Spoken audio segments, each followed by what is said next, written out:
तर आपण ही दृश्य पाहतोय गिरगावमधली. गिरगाव या ठिकाणी आदित्य ठाकरे, सचिन अहिर यांना आपण या दृश्यांच्या माध्यमातून पाहू शकतोय.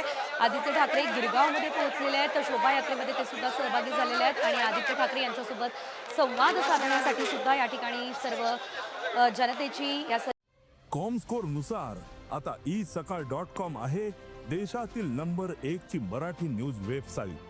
प्रत्येक अपडेटसाठी isakal.com ला नक्की भेट द्या.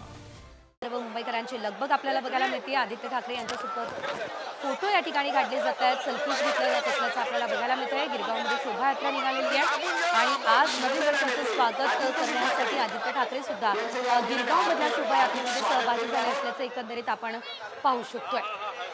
संपूर्ण मुंबईमध्ये आजची खरं तर गिरगावमधल्या शोभायात्रेची विशिष्ट अशी परंपरा आहे.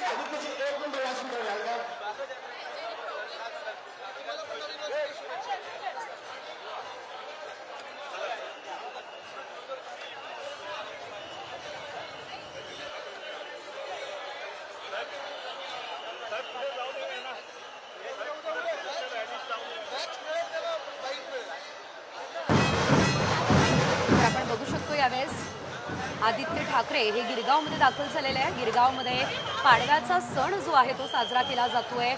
नवीन नवचैतन्यासोबत या ठिकाणी नवीन वर्षाचं स्वागत केलं जात आहे आणि त्यासाठी आदित्य ठाकरे सुद्धा त्या ठिकाणी पोहोचले.